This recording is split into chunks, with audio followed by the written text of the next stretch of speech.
হলুদ দিলাম। এটা পটল মাছ বন্ধুরা। পেঁয়াজ রেখেছি, টমেটো রেখেছি, লবণ দিলাম।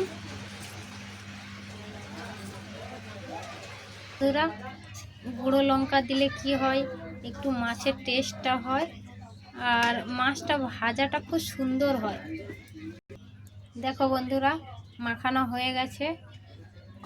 2 মিনিটের জন্য রেখে দিচ্ছি। হলুদ আর লবণ ঝাল ভেতরে ঢুকলে স্বাদটা খুব সুন্দর লাগবে, তার জন্য 2 মিনিটের জন্য রেখে দিলাম।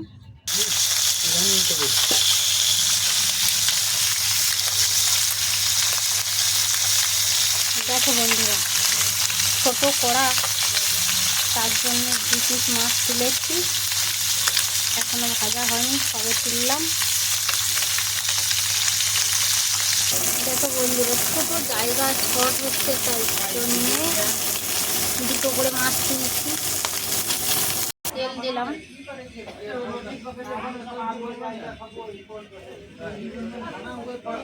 ঠিক আছে, পেঁয়াজ দিলাম।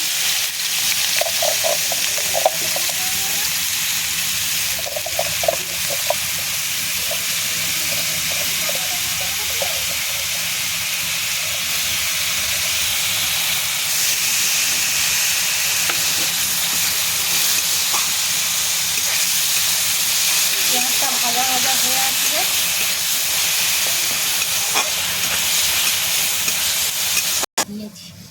এই জিনিসটা কাদের মধ্যে আছে, কাদের বাড়ি আছে, আমাকে কমেন্ট করে জানাবে।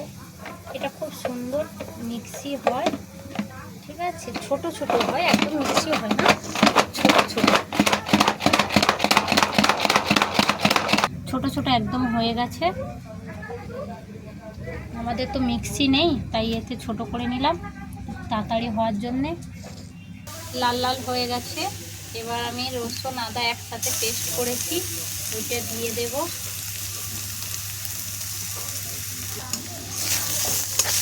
একসাথে পেস্টটা বানিয়ে নিয়েছিলাম,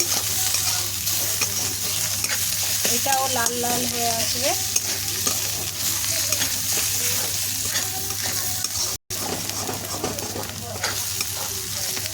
এবার টমেটোটা দিয়ে দেব।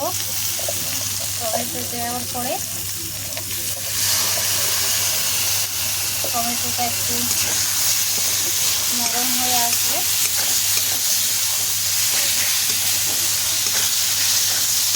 গলে গেছে। এবার হলুদ গুঁড়ো দিয়ে দেব, অল্প দিয়ে দিলাম। লবণ দিয়ে দেবো, দিয়ে একটু নেড়ে নিয়ে একটু জল ঢেলে দেবো।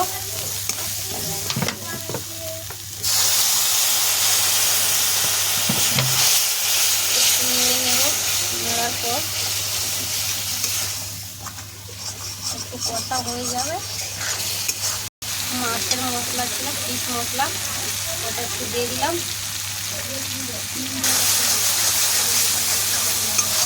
মশলা থেকে তেল যখন ছেড়ে দেবে তখন মশলাটা ভালোভাবে পাক হয়ে গেছে, বুঝবে, বোঝা যাবে যে মশলাটা তেল ছেড়ে দিয়েছে।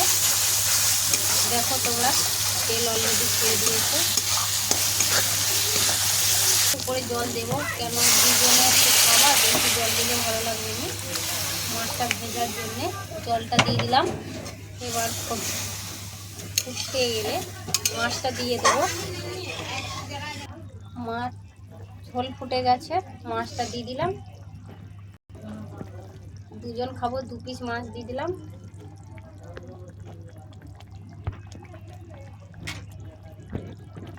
দিয়ে দিলাম 2 পিস মাছ। এবার একটু ফুটে গেলে, এবার এই মাছটা আমি যখন নুন হলুদ মাখাই তখন তোমরা দেখেছো, এটাকে আমরা পটল মাছ বলি।